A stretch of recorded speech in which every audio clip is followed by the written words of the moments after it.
The stethoscope hit the linoleum before anyone understood what was happening. 1 second it was around her neck. The next it was on the floor, knocked loose when the senior surgeon grabbed Amelia Carter's arm and physically shoved her toward the exit doors of Pine Valley Medical Center's emergency department. "You don't belong here," Dr. Marcus Holt said, loud enough for the whole floor to hear. "You're a nurse. Act like one." Amelia didn't shout. She didn't cry. She picked up the stethoscope, looped it back around her neck, and walked out. 47 minutes later, military police detonated the hospital's east entrance, and every soldier who came through that door was asking for her. If this story already has you gripped, follow along, hit like, and drop a comment telling me what city you're watching from. I want to see how far this story travels. Now let's go back to the beginning. Riverton wasn't a city that made headlines. It sat between two interstate exits in the kind of middle geography that people passed through rather than visited. Flat roads, chain restaurants, a water tower with the town seal that nobody had repainted since 2003. Pine Valley Medical Center was the largest employer for 40 miles, a regional hub that handled everything from farm equipment accidents to cardiac events for 6 surrounding counties. It wasn't prestigious, it wasn't funded the way the city hospitals were, but it was the only thing standing between a lot of people and a very long drive when something went wrong. Amelia Carter had worked the emergency department for 3 years. She knew the building the way soldiers know terrain, not from a map, but from muscle memory and repetition. She knew which elevator ran slow on cold mornings, which supply closet had a stuck latch you had to lift to open, which section of the south corridor flooded when the drainage backed up after heavy rain. She knew these things because she paid attention, and she paid attention because that was how she was built. Nobody at Pine Valley knew that about her. What they knew was that she was 31, quiet, worked more double shifts than anyone on the floor, and had the unfortunate habit of being right when it made other people look bad. That last part was the problem. She'd flagged a patient 3 weeks ago, a 62-year-old who'd come in complaining of fatigue and mild chest tightness. The attending, Dr. Holt, had cleared him for discharge. Amelia had looked at the man's coloring, the way he was sitting, the subtle asymmetry in his grip when she handed him the paperwork, and she'd gone back to Holt. "I think he needs a second look," she'd said. "Something's off." Holt had stared at her for a long moment. "His numbers are fine." "Numbers don't always— Are you questioning my diagnosis?" She hadn't answered that directly, which Holt took as insubordination. The patient had been discharged. 40 minutes later, he coded in the parking lot. They brought him back in, ran the echo, and found the blockage that should have been caught the first time. He survived. But Holt had spent the following week making Amelia's life quietly miserable, the way people in authority do when they've been embarrassed and can't admit the reason why. The morning everything changed started like most of her mornings, too early and already behind. She'd clocked in at 5:45 for a shift that wasn't supposed to start until 6, because the overnight crew was short and the waiting room already had 11 people in it.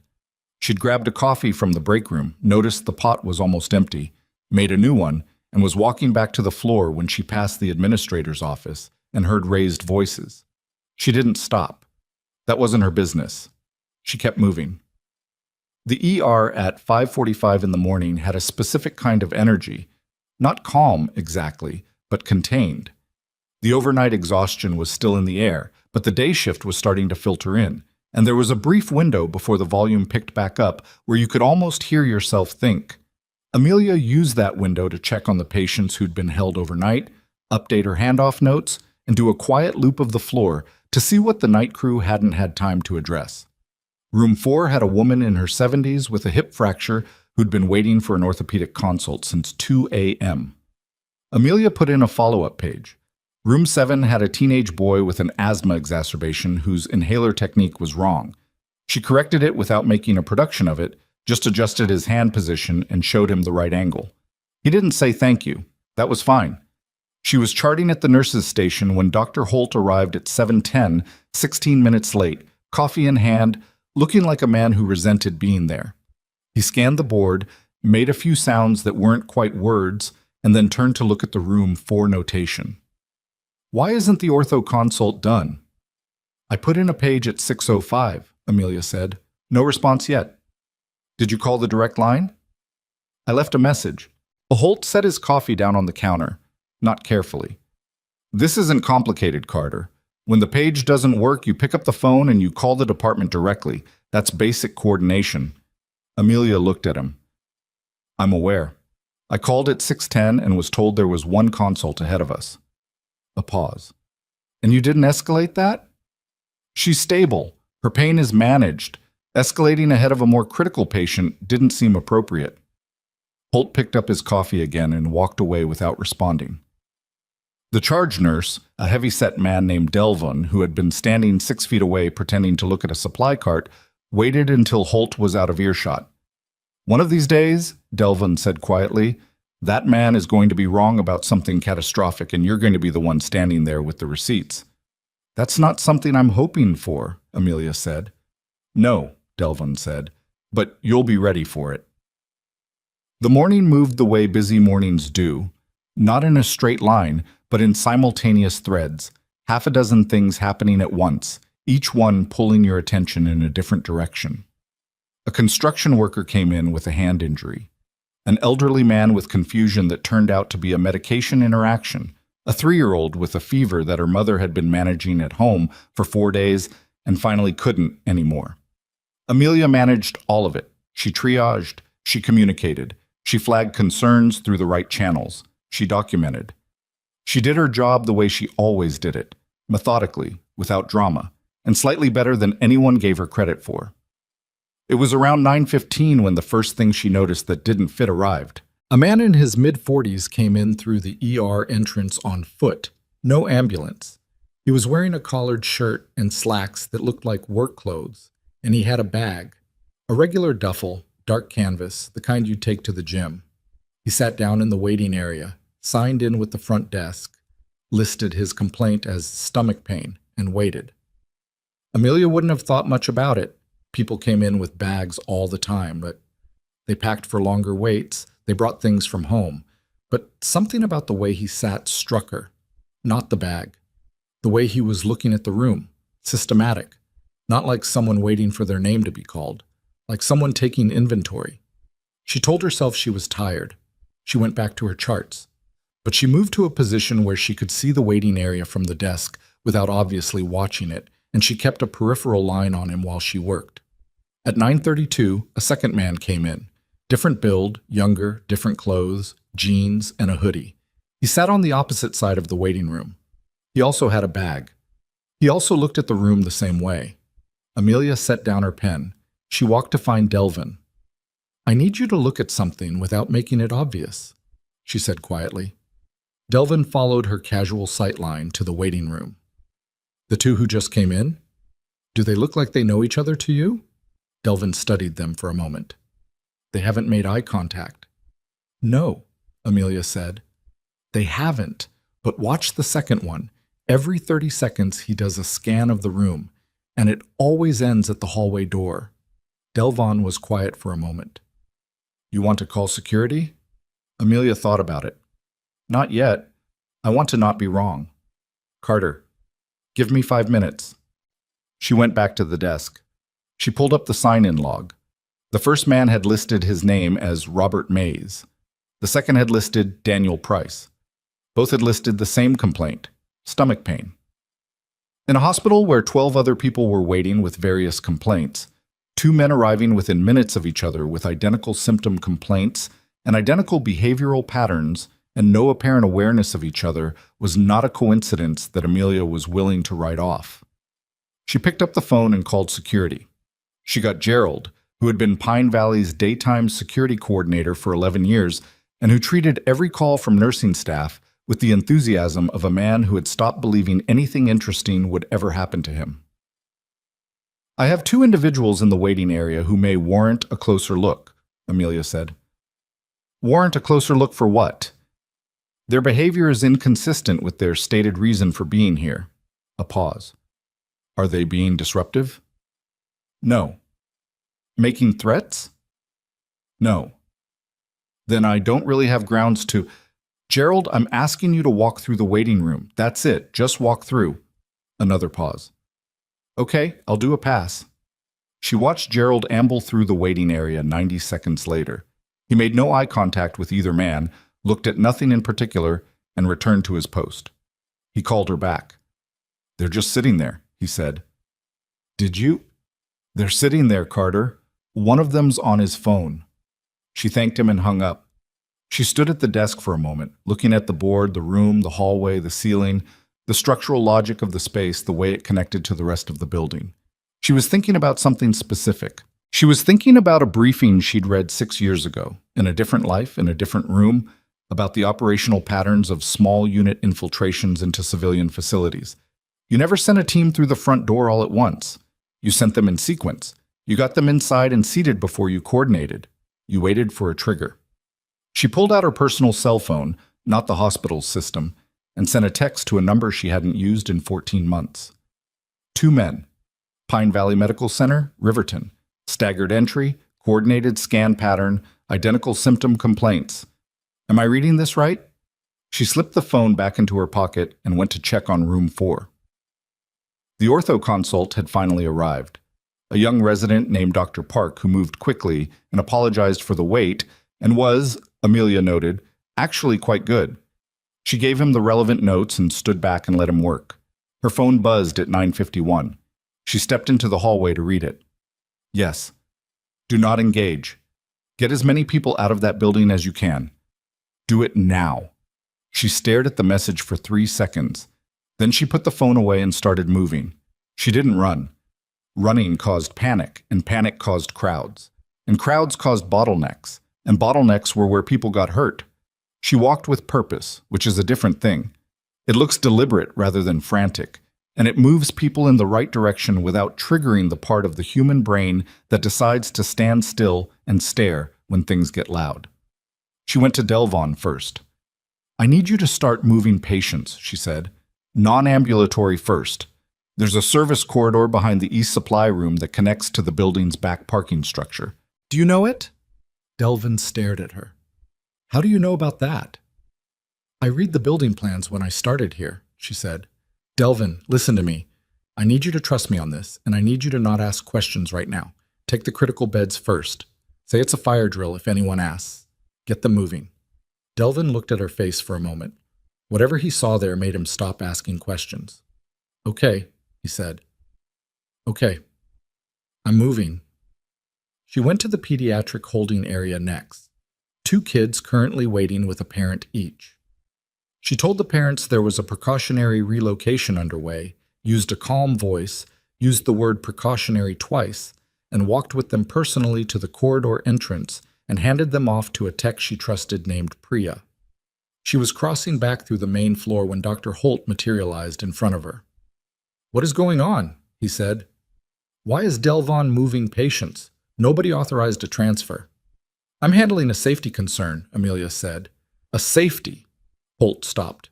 Carter, you don't have the authority to initiate patient relocations. That requires administrator approval. Then go get the administrator, she said, and moved to step around him. He grabbed her arm. She stopped.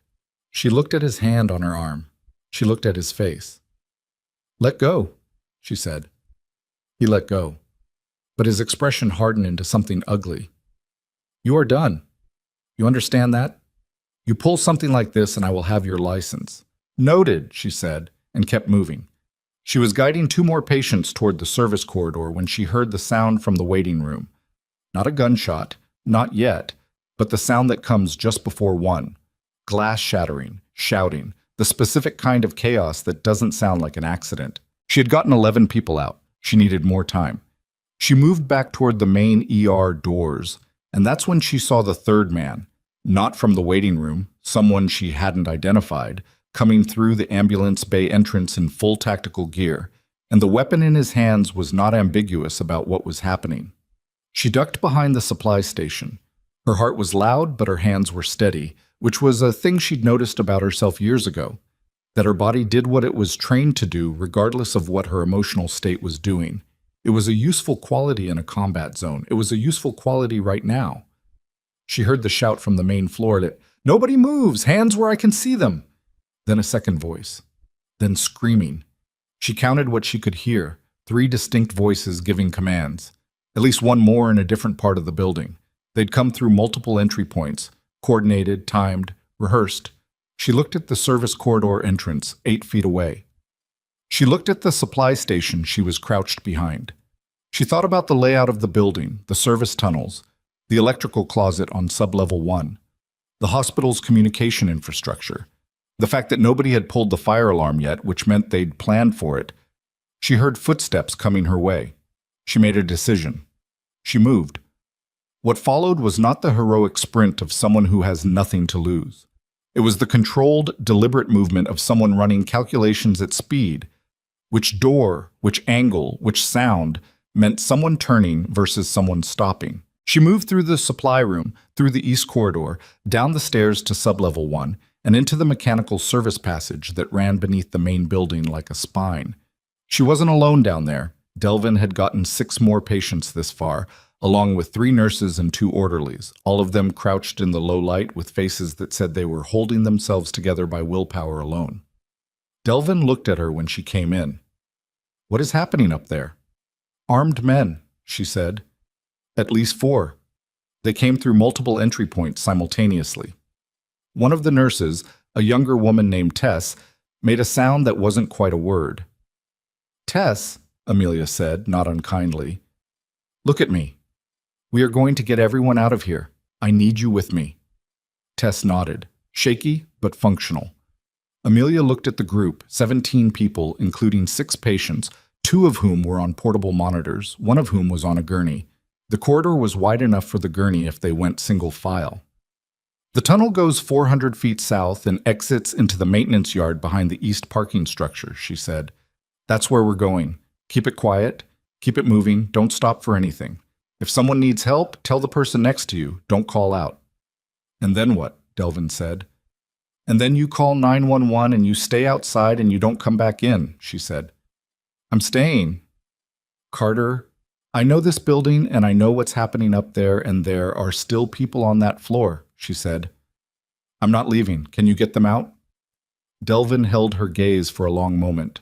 He was a man who'd been a nurse for 20 years and had seen a lot of things, and didn't rattle easily, and she could see him making the same assessment of her that she was making of him.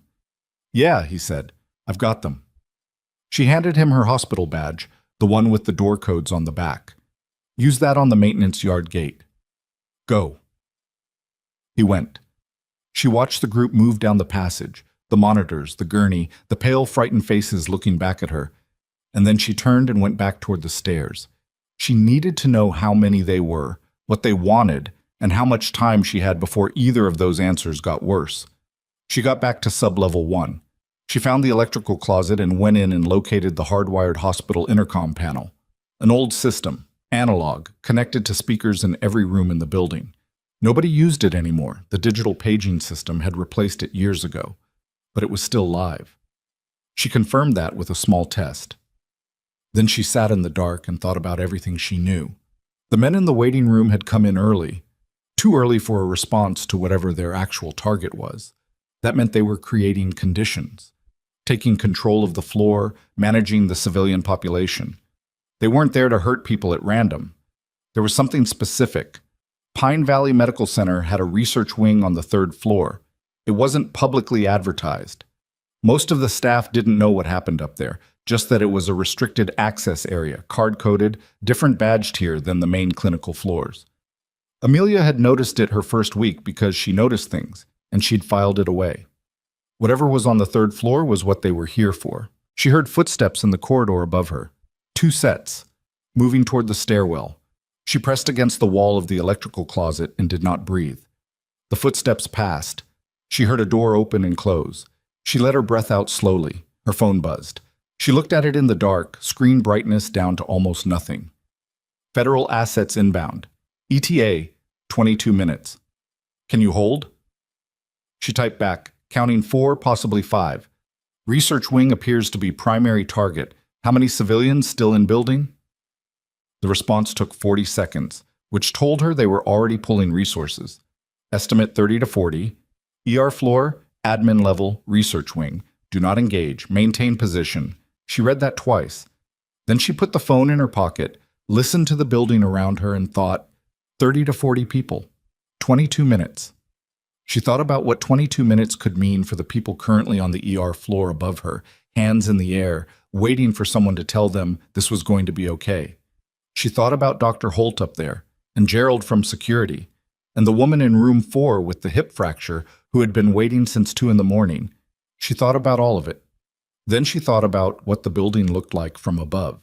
The access points, the service routes, the communication infrastructure, the things she could do from down here that would matter up there.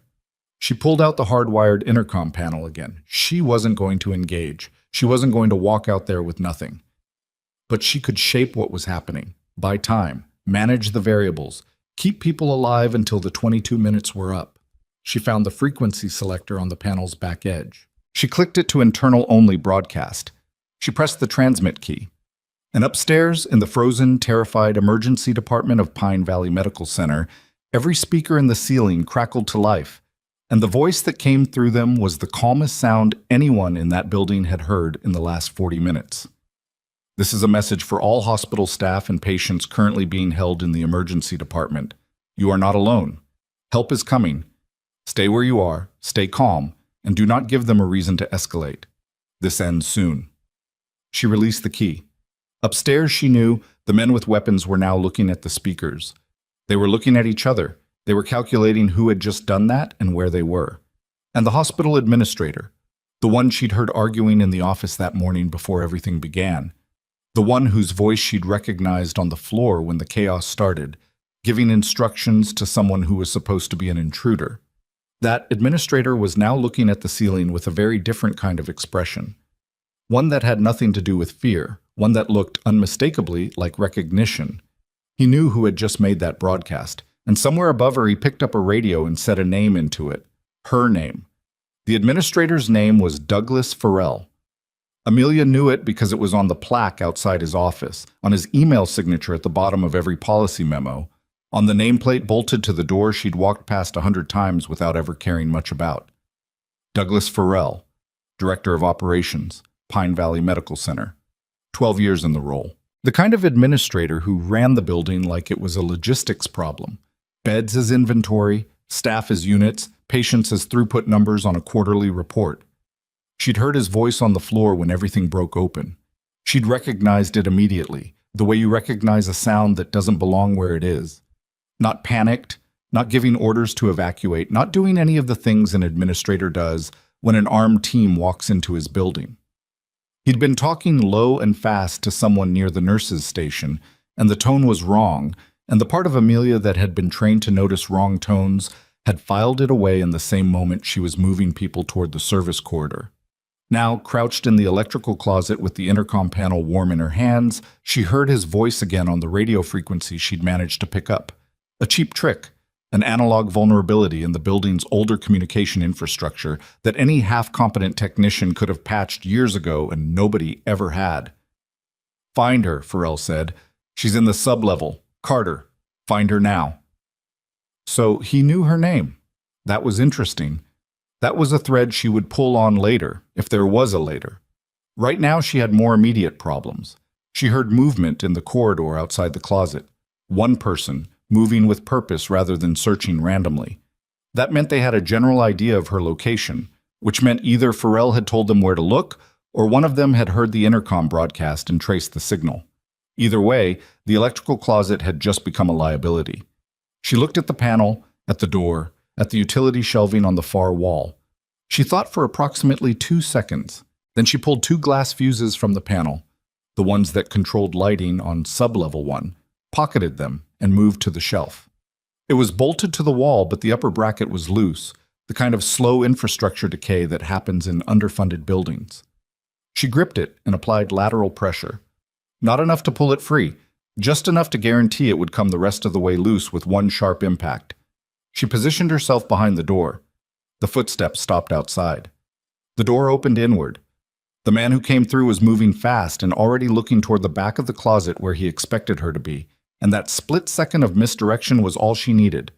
She drove her shoulder into the door from behind, hard enough to stagger him, then hit the shelf bracket on her way past. The shelving came down with a crash of metal and scattered hardware that was loud enough to cover the sound of her running. She made it to the stairwell. She took it up to the main floor and stopped at the door, pressed against the wall, listening through the gap at the handle. The ER was quiet in the particular way that means people are afraid to make noise. She could hear someone crying softly. Not hysteria, just the steady, low sound of someone who has been holding it together for a long time and is starting to lose the thread. She could hear one of the armed men moving, the specific sound of tactical boots on linoleum. And she could hear, faintly, the elevated beeping of a monitor that nobody was tending to, which meant a patient in some level of distress that nobody was addressing because everybody in that room had their hands visible and their eyes forward. She tracked the boot sounds. One man on the main floor, patrolling, probably one at each of the 2 entry points. That left at least 1 or 2 unaccounted for, which meant they were either in the research wing on 3 or holding the administrative level on 2. She needed a better picture of the building. She needed the security camera feeds. The security office was on the administrative level, suboptimal. But there was a secondary monitor station at the charge nurse's desk on the main floor, a smaller system that the floor supervisor used to keep an eye on patient rooms. It didn't have full building coverage, but it had coverage of the ER and the 2 main corridors on the ground level, and right now that was more useful than nothing. Getting to it meant crossing the main floor. She spent a full 30 seconds thinking about that. 30 seconds felt like a long time, but it wasn't, not when the alternative was moving wrong and making everything worse. She thought about the patrol pattern she'd heard, the intervals, the likely positioning. Then she opened the stairwell door and went. She moved along the wall, low and fast, using the supply carts and the structural columns for cover. She got 6 feet, 12 feet, 20. She was almost at the nurse's station when she heard the patrol coming back around the central corridor, and she went flat behind a crash cart, motionless, not breathing. The man walked past 6 feet away. She could see his boots, black, tactical lacing, military grade. She could see the bottom edge of the weapon he was carrying, a short-barrel rifle held at a relaxed downward angle, the posture of someone who isn't in immediate threat mode but is ready to be. She stayed flat until the boots were past, and then she moved the last 8 feet to the charge desk and got behind it. The monitor was right where she remembered it. 12 feeds, small screens, the image quality that speaks to a budget that was approved years ago and never revisited. She scanned them fast. ER main floor. 1 man with a weapon. Patients and staff on the floor along the far wall. She could see Dr. Holt from here, sitting with his back against the medication dispensary, hands in his lap, face doing something she'd never seen it do before. He looked small. South corridor, clear. East corridor. 1 man at the door, armed, stationary, watching the entrance. Administrative level. She had to look twice. There were 2 people in the administrator's office, and one of them was Farrell, and he was not being held at gunpoint. He was sitting at his desk with a phone in his hand, and the second person was standing beside him in a way that was not consistent with hostage behavior. She had been right about the tone. 3rd floor, research wing. The camera for that area was offline. Either it had been cut deliberately or it had been disabled as a first step before the rest of the operation began. The blank screen told her more than footage would have. That was where the main effort was. The rest of this, the hostages on the ER floor, the controlled entry points, the patrol, was a perimeter. The research wing was the objective. She pulled out her phone. Farrell is inside, not a hostage, administrative level. Research wing camera offline. That's your primary. She sent it and waited. The response came back in under a minute. Confirmed. We have eyes on the exterior. ETA 14 minutes. Do not move on the research wing. 14 minutes. She looked at the ER floor on the monitor, counted the bodies she could see. 23 staff and patients along the wall. One monitor still alarming. She identified the room from the camera angle, room 8, a man in his 50s who'd come in that morning with chest pain and who was currently having what looked like an escalating anxiety response to being in a hostage situation, which, depending on his cardiac status, was somewhere between bad and catastrophic. She couldn't wait 14 minutes for that. She looked at the patrol pattern on the monitor, timing it. The man doing the loop was covering the main floor and the east corridor on a roughly 90-second cycle. That gave her a window. She found the intercom handset at the charge desk, a different point than the sub-level panel, but connected to the same building-wide system. She looked at the monitor, waited for the patrol to turn the corner into the east corridor, and keyed it. Room 8, she said. This is Amelia Carter. Your monitor is alarming. I need you to take 3 slow breaths and then press the red silence button on the left side of the unit. You're going to be okay. Press the button. She released the key and watched the monitor. 8 seconds passed. Then the alarm stopped. She let out a breath. That woman needs to be found. The voice came from the main floor. The patrol had heard the intercom, had reversed course, was heading back.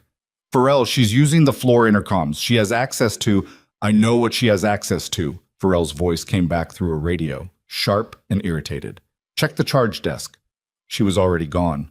She went back to the stairwell, back down to sub-level 1, through the electrical closet she'd already left. The man she'd hit with the door was gone, which meant he was somewhere she couldn't account for, which was a problem, and through to the secondary passage that ran toward the building's north side. She was thinking about the research wing. She was thinking about what was in it and who wanted it badly enough to walk 4 armed men through a civilian hospital in broad daylight. And she was thinking about Farrell and the phone in his hand and the fact that he'd known her name before any of this started. There was a gap in her thinking that bothered her. She knew about the research wing the way she knew about the service corridors. She'd noticed it, cataloged it, stored it, but she didn't know what was in it. Restricted access, different badge tier. That had been enough context for her to build a working theory about the objective. But theory wasn't information. She needed information. She thought about who in this building would know what was on the 3rd floor and might be willing to tell her. She thought about Dr. Holt and his 16 years of seniority and his complete inability to acknowledge that she existed except when she was inconvenient. She thought about whether she was actually considering going back onto that floor. She was, apparently. She gave herself a moment to recognize that this was probably not the most tactically sound decision she'd ever made. And then she went anyway, because the people on that floor didn't have 14 minutes, and someone had to be down here making decisions. She came back up through the stairwell, timed the patrol again. The intervals had shortened, which meant they were actively looking for her now. The pattern had compressed, and moved to the far end of the ER, where the structural wall gave her a blind approach to the patient lineup. She got to Holt. She came in low beside him, and he startled so hard he almost made a sound. She put her hand on his arm, pressure, not comfort, and he looked at her with an expression she hadn't expected. It wasn't contempt. It was something much closer to relief. "What are you—" he started. "Quiet," she said. "The research wing on 3. What's in it?" He stared at her. "Holt, what's on 3? He swallowed. "Clinical trial data, phase 3. Cardiovascular study, multi-site, 5 years of patient data, and there's a secondary project, biodefense. I don't know the specifics, I'm not read in, but I know it's DOD adjacent. Department of Defense, the whole 3rd floor has a different clearance tier. DOD adjacent research in a regional hospital nobody had heard of." She thought about that. She thought about why you'd put sensitive research in a place like this. Off the radar, far from the institutional prestige that attracted scrutiny. Buried in a county hospital in a town between 2 interstate exits. "The lead researcher," she said. "Who runs that floor?" "Dr. Yeva Strand. She's not here today. She's at a conference in..." "Who's here in her place?" "A postdoc. Brennan. He's been up there all morning. I saw him go up at 8. He hasn't come down." One civilian still on the research wing, possibly with active data systems that the people currently up there were trying to access or extract. That was the picture. "Help is coming," she said. 12 minutes. Keep people calm, keep them on the floor, don't let anyone try anything." "Carter," Holt's voice caught on something. "How are you doing this?" She looked at him. "I'm doing my job," she said. "Same as always." She moved back toward the wall before the patrol came back around. She was in the south corridor, moving toward the administrative stairs, when she almost walked into the man from the electrical closet, the one who'd come through the door, the one she'd lost track of. He was coming from the opposite direction, and they both stopped at almost exactly the same moment, 4 feet apart, in a narrow corridor, and for one compressed second neither of them moved. He was bigger than her. That was real, and she didn't spend time pretending otherwise. He had the kind of physical presence that comes from training rather than size alone, and his weapon was on a sling across his body, which meant it wasn't in his hands, which was the only thing in her favor. She moved first, not toward him, She moved at an angle, toward the wall, which forced him to pivot to track her, and the pivot disrupted his draw on the sling weapon and gave her the fraction of a second she needed to get inside his reach. Close enough that the rifle was useless.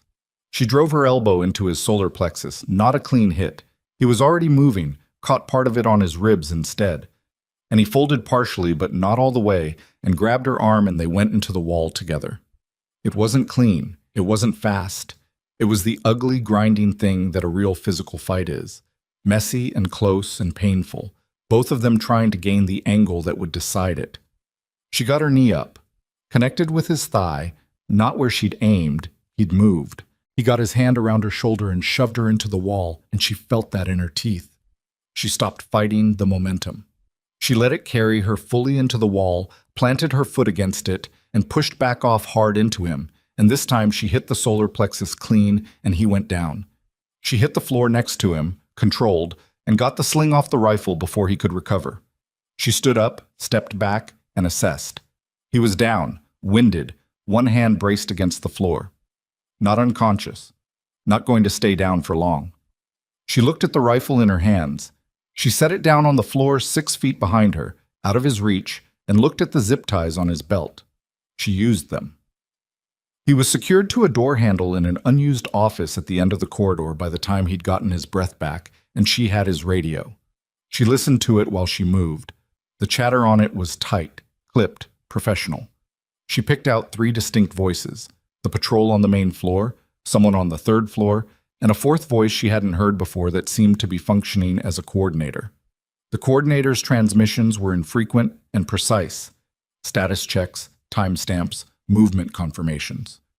She listened for Farrell and didn't hear him. That was interesting. Either he was off this frequency or he'd gone quiet. She heard something else on the radio that made her stop moving. The researcher's cooperating, the 3rd floor voice said. He's opening the secondary archive now. We're looking at another 8 minutes. 8 minutes to extract whatever they'd come for. The federal response was still 11 minutes out. The gap between those 2 numbers was the gap between Brennan, the postdoc on the 3rd floor, having cooperated under duress and going home tonight, or not. She stood at the base of the administrative stairs and thought about the 14 minutes she'd been told to wait through and the math that was currently making that instruction untenable. Her phone buzzed.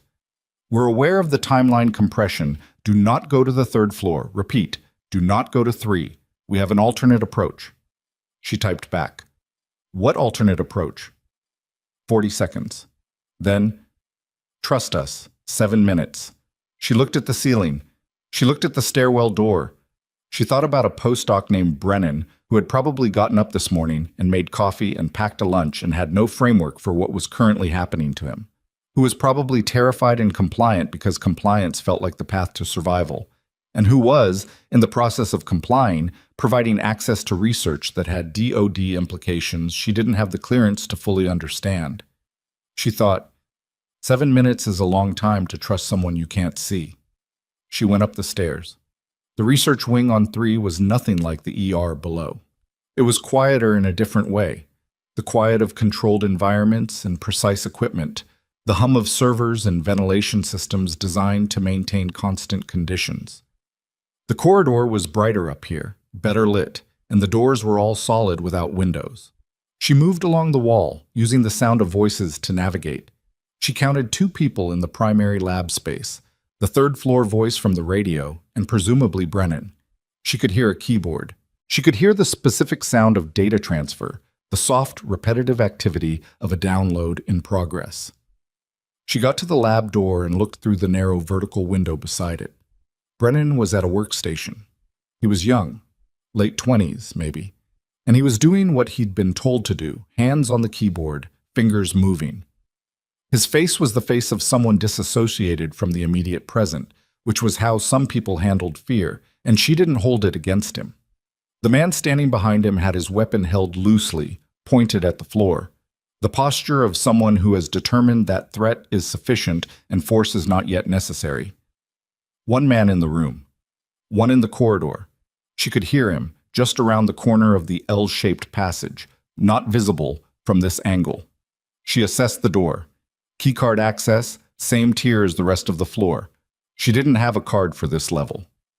She looked at the walls. The research wing was a later addition to the building. She'd cataloged that from the floor plan differences, the slightly different construction materials, the way the corridor angles didn't quite match the levels below, which meant the electrical and data infrastructure had been retrofitted into an existing structure, which meant conduit runs and access panels that weren't in the original blueprints. She found what she was looking for in the ceiling, a removable access panel, the kind that gave maintenance access to the HVAC runs. She needed something to stand on. She went back down the corridor, found a fire extinguisher bracket mounted at the right height, used it as a step, got the panel open, pulled herself up. The duct space was exactly what she'd expected, cramped, warm, smelling of dust and recirculated air. She moved through it on her elbows, navigating by the sound below her, until she was above the lab space. She found the secondary access panel and looked through the gap, different angle from above. She could see the full room now. Brennan at the workstation, the armed man behind him, and a device she could identify as a data extraction unit plugged into the server rack on the far wall.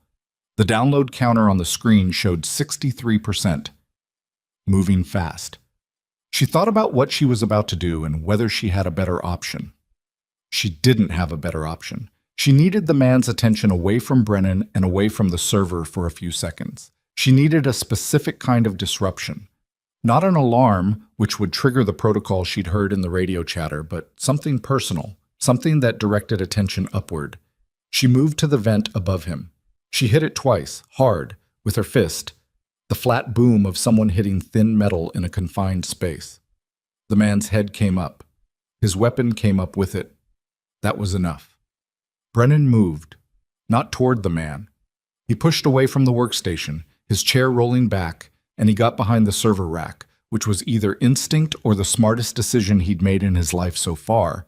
And in the half-second that the armed man's attention was on the ceiling and not on the room, the data extraction device on the far server took the impact of the fire suppression canister Amelia had detached from the HVAC mount and dropped through the vent panel.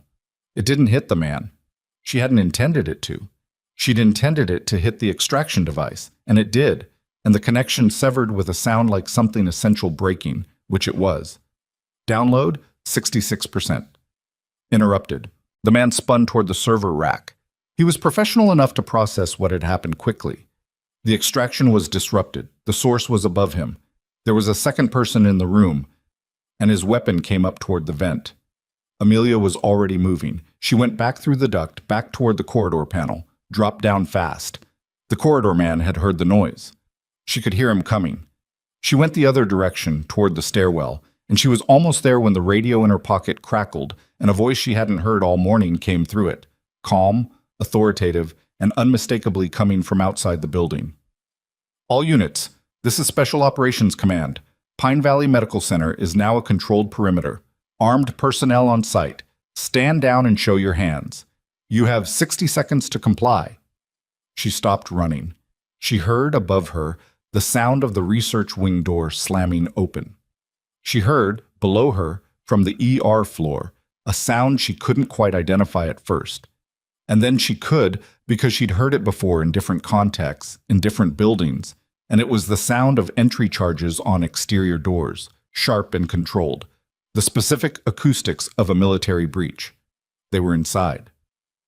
She stood in the stairwell on the second floor of Pine Valley Medical Center, listening to the building change around her, and she thought, 6 minutes faster than estimated. Then she thought, good. Then a voice she didn't recognize came from the first floor corridor below her, loud and commanding, cutting through everything else. We need Carter. Where is Amelia Carter? And a second voice. She recognized it as Delvon, which meant Delvin was back inside, which she was going to address with him later, shouted back from somewhere near the ER entrance. Sublevel 1. She was in the electrical closet. She might still be in the... Check the stairwells, the first voice cut him off. She'll be in a stairwell. Amelia looked at the door in front of her. She opened it. A man in full tactical gear was standing at the bottom of the stairs, looking up at her, and she was standing at the top looking down at him, and they regarded each other for one flat second. He was not one of the men who'd come through the hospital entrance. His gear was different, cleaner insignia. And the way he was holding himself, the posture, the bearing, was the posture of someone who had spent years in service and had not entirely left it behind even in how they stood in a stairwell. He looked at her face. Then he did something that nobody in Pine Valley Medical Center had done in 3 years of her working there. He straightened. Not all the way. Not the formal rigidity of a parade ground. Just the subtle adjustment of someone who has recognized someone they were looking for and has shifted out of mission mode into something more personal. "Staff Sergeant Carter," he said. It wasn't a question. Amelia looked at him. At the insignia she could now read properly. At the rank. At the face beneath the tactical gear, which was the face of a man who was maybe 40, with the kind of weathering that doesn't come from desk work. "Major," she said. He tilted his head toward the stairwell door. "Building's being cleared. We've got everyone on the ER floor accounted for. Research wing we're working on it." He paused. "I need a sit rep on the access you had. What do you know about the 3rd floor?" She thought about the download counter. 66% interrupted. "The extraction device is destroyed," she said. "Whatever they had at 66%, that's what they got. The full archive is still on the server." He processed that. "Good." The researcher, Brennan, he was cooperating under duress. "He's behind the server rack on 3, last I knew." "We've got him." A pause. "Carter, Farrell." "Administrative level," she said. "He was in his office as of..." She checked mentally. "About 26 minutes ago. He's coordinating with them, not a hostage. I heard him on the radio. He knew my name before any of this started." The major held her gaze for a moment. "Yeah," he said. "We know about Farrell." He said it in the way that means we've known for longer than today, and the weight of that landed somewhere in Amelia's chest and sat there. She thought about 12 years. About a hospital director running a building full of people for 12 years while something else was running underneath it, and none of the people in those beds or on that floor or in those rooms had any idea. She thought about the woman in room 4 with the hip fracture. She thought about the 3-year-old with the fever. She thought about all the ordinary, unremarkable moments of a hospital doing its job that had been occurring in a building that had a rot in it that nobody had caught. She thought about whether she could have caught it. Probably not. That wasn't fair to herself or accurate, and she knew it. But she thought it anyway, because that's what happens in the 2 seconds after you've been running hard and you stop, and your body catches up to your brain. "Carter?" The major had moved up 2 steps toward her. "Are you injured?" She checked herself the way she used to check herself. The systematic scan, head to hands, looking for anything that hadn't registered yet. Her shoulder was sore where she'd been shoved into the wall. Her elbow had a bruise forming. Neither of those was the kind of thing that required disclosure. "No," she said. "You sure about that shoulder?" She looked at him. "I said no." He almost smiled. "Noted." He started moving past her up the stairs. "Stay close. I want you where I can see you until this is fully secured." She followed him up. The 3rd floor was controlled chaos. Several soldiers moving through the space with the systematic efficiency of people who have rehearsed this exact scenario, or something close enough to it. She saw Brennan sitting in the corridor outside the lab, a silver emergency blanket around his shoulders that he didn't appear to need for warmth but was holding on to like a handhold. He looked up when she came through the door. "You were in the ceiling," he said. "Yes." "You dropped a fire suppression canister on the extraction device." "I did." He looked at her for a moment. "I have a master's in biochemistry," he said, "and I couldn't think of anything to do." "You got behind the server rack," she said. "That was something." He absorbed that, pulled the emergency blanket tighter. She kept moving, following the major through the cleared lab spaces, taking in the condition of the floor. Overturned chairs, a broken specimen tray, the marks where the extraction equipment had been set up and worked quickly. Professional work. Fast. Targeted, nothing wasted. The radio on her hip crackled. "Major Doss." A different voice, ground level, exterior. "We have a situation at the north building exit. Farrell's not in his office. Repeat, the office is empty. We have an open exit on the north face." The major, Doss, stopped moving. He looked at Amelia. She was already looking at the floor plan in her head. North face exit, where it connected to. The parking structure access, the secondary road that ran behind the facility, the gap in the fencing she'd noticed during her first month walkthrough and had filed a maintenance request about and which had never been addressed. He had a way out, she said. Already planned. Doss keyed his radio. North perimeter. Check the maintenance road behind the east fence. There's a gap in the fencing approximately 40 meters from the building's north corner. He knows the terrain. Static. Then, copy. Moving. Amelia looked at the stairwell.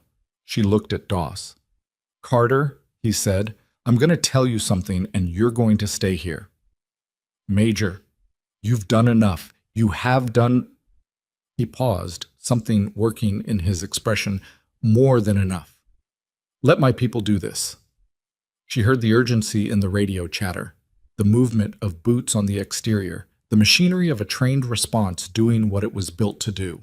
She heard all of it. She also heard from somewhere below a door, not a heavy fire door, a side access door, the thin sound of a latch clicking in a frame. The specific exit she knew was on the north corridor of the administrative level, the one that opened into the alcove by the maintenance access, the one that was almost never used because the push bar was stiff and you had to hit it at an angle to get it open. She knew that because she'd used it 3 months ago to move a supply cart to the wrong side of the building, and she'd noted the stiff bar, and she'd put in a maintenance request that had also never been addressed. She looked at Doss. He didn't go outside, she said. Doss frowned. That door sound, that was the north corridor admin exit. It opens into an interior alcove, not the exterior. He's not running. She thought about it for one more second. He's going down. Doss was already moving. Sub-level 1. Sub-level 1, she confirmed, and they went. They hit the stairwell together, moving fast, and she was thinking about what was on sub-level 1 besides the electrical closet and the service corridor. The building's mechanical plant, the backup generator room, the data infrastructure node that managed the hospital's entire communication system. If you wanted to wipe evidence before federal agents secured it. If you needed 45 seconds to destroy something before the building's systems were locked down. If you had 12 years of records that connected you to something you needed disconnected from. That was where you'd go. They came out on sub-level 1 at a run, and she was right. Farrell was in the communications room, and he wasn't running. He was standing at a server panel with a device in his hand. Small, commercial grade, the kind of thing you could buy and nobody would look twice at. And he was moving with the efficiency of someone who has rehearsed this, too. He heard them come through the door. He turned. Douglas Farrell was 54 years old, and in the fluorescent light of the sub-level communications room, he looked every bit of it and more. The eyes of a man who has been carrying something heavy for a long time and has spent so long managing it that he's forgotten what it felt like to put it down. He looked at Amelia, not at Doss, at Amelia. You couldn't just let it go, he said. She looked at the device in his hand. Is that live? 30 seconds and it won't matter. Farrell? 12 years, he said. You've been here 3. You don't know what this building is, what it has to do to survive, what I had to do. I know what you did today, she said. I know you let 4 armed men into a building full of sick people, and I know you said my name into a radio and asked them to find me. Something in his expression shifted. Not guilt, exactly.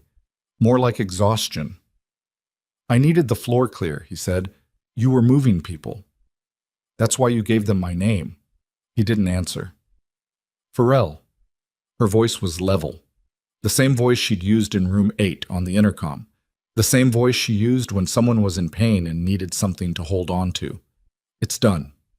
Whatever that device does, it doesn't matter. They already know. They've known before today. He looked at her. He looked at Doss. And then Douglas Farrell, director of operations at Pine Valley Medical Center for 12 years, looked down at the device in his hand with the expression of a man who has just understood that the door he thought was open has been closed for much longer than he realized.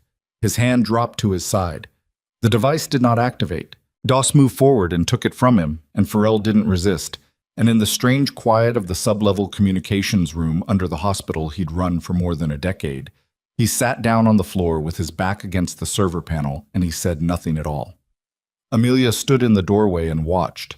She felt something that wasn't satisfaction and wasn't relief. Something more complicated than either, the specific emotional register of a moment that has been building towards something real and has finally, irrevocably arrived. She recognized it because she'd felt it before, in different buildings and different circumstances, and it had never gotten simpler. Outside, in the corridor, she could hear the sounds of the building returning to itself. Voices, movement, the particular quality of chaos that is resolving rather than escalating. She could hear from somewhere above her the distant sound of a radio reporting all clear. She looked at Pharrell on the floor. She looked at Doss. And then, from the sublevel corridor behind her, she heard something that cut through all of it, a sound she hadn't prepared for, a sound from the main floor above them that was unmistakably different from anything that should be happening in a building that was being cleared. A child crying. Not fear crying. Not the sound of a child who has been frightened by noise. The tight, repetitive crying of a child in pain. And then a voice over the tactical radio that every soldier in the building was carrying, clipped and flat. "We have a pediatric casualty on the main floor, trauma. We need medical, now." Amelia was already moving before the transmission finished. She took the stairs 2 at a time. The main floor hit her with sound before she cleared the door. The compressed, urgent noise of people trying to manage something that wasn't manageable yet. Voices overlapping, someone calling for equipment that wasn't where it was supposed to be. She came through into the ER and read the room in one sweep the way she'd been trained to, and then untrained herself from, and then trained back into over the course of years that had left different marks on her depending on the context. A girl. 7, maybe 8 years old. She was on the floor near the base of the nurse's station, and the reason she was on the floor was that the gurney she'd been on, one of the ones that hadn't made it into the service corridor, left behind when the situation had moved faster than the evacuation, had been pushed over in the breach. It had gone sideways when the entry charges blew the east door, and the concussive pressure had moved through the room, and the girl had come off it, and she'd come off badly. Amelia was at her side before she'd consciously made the decision to go there. The girl's name, she would learn later, was Nora. She was 7. She'd been brought in at 6:40 that morning with a suspected appendicitis.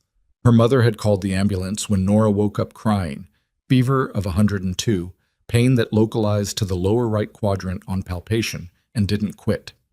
She'd been waiting for a surgical consult. She'd been on that gurney for 3 hours. What she had now, in addition to the appendicitis that was still there and still getting worse, was a scalp laceration from where her head had caught the corner of the station base on the way down. And she was conscious, which was good, and she was crying in that locked-down, effortful way that meant she was in real pain and was trying to manage it, which meant she still had resources, which meant there was room to work. "Nora." Amelia kept her voice even and low, the register that doesn't spike adrenaline. "I'm here. I'm a nurse. I'm going to help you." The girl's eyes found her. They were dark brown and wet and very focused despite everything. "It hurts," she said. "I know. We're going to fix that." Amelia was already running her hands over the child, head, neck, checking the laceration depth, checking for the skull give that means you stop everything else and only do one thing. The laceration was bleeding freely, but it was superficial, no underlying instability she could detect. She moved to the abdomen, pressed gently, and Nora's intake of breath told her the appendix situation had not improved during the last 3 hours of chaos. "I need a crash cart. I need an IV setup, and I need someone to tell me if there's a ped surgeon in this building," she said to the room without looking up. "Surgical team is inbound," one of the soldiers said from somewhere behind her. "ETA 4 minutes." 4 minutes. The scalp was manageable. Pressure would handle it. The abdomen was the problem. She needed to know if the appendix had perforated. If it had, 4 minutes was already behind the curve. "Nora, has the pain gotten worse in the last hour? Does it feel different than when you came in?" The girl considered this with the seriousness of a child trying to give an accurate answer. "It got really bad," she said. "Like, all at once. She thought about it, a while ago. Shift in pain character, sudden onset, generalized."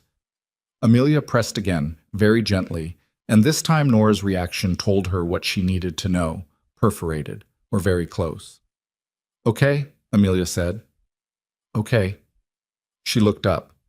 Tess, the younger nurse who'd been in the service corridor, who had gone pale when the gunfire started and held together anyway, was standing 2 feet away with an IV kit in her hands, doing the thing that good nurses do under pressure, which is arrive with what's needed before they're asked.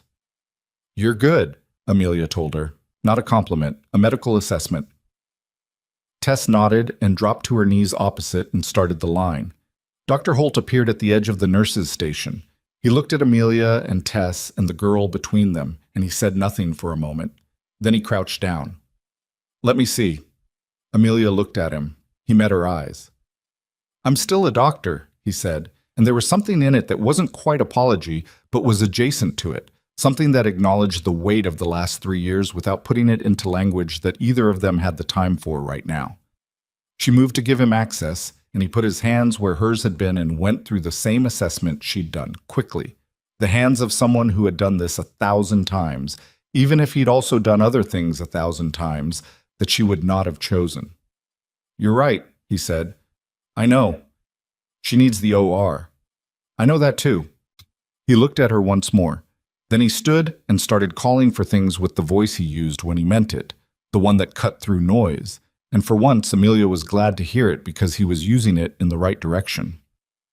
The surgical team came through the east entrance at a run 4 minutes and 11 seconds later. 2 surgeons and a scrub tech, diverted from the regional center, routed in by whoever was coordinating the response from the outside. Amelia gave the handoff in 30 seconds flat. Age, weight estimate, presenting symptoms, timeline, suspected perforation. IV access established, vitals as of 2 minutes ago. No wasted words, no repetition. The lead surgeon, a compact woman who moved like she was already in the OR, took it in without interrupting and was already giving pre-op orders before Amelia finished. Nora was on a new gurney and moving inside 90 seconds. She looked back once at Amelia as they wheeled her away.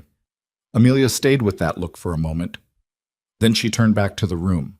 The ER was slowly, unevenly returning to something functional.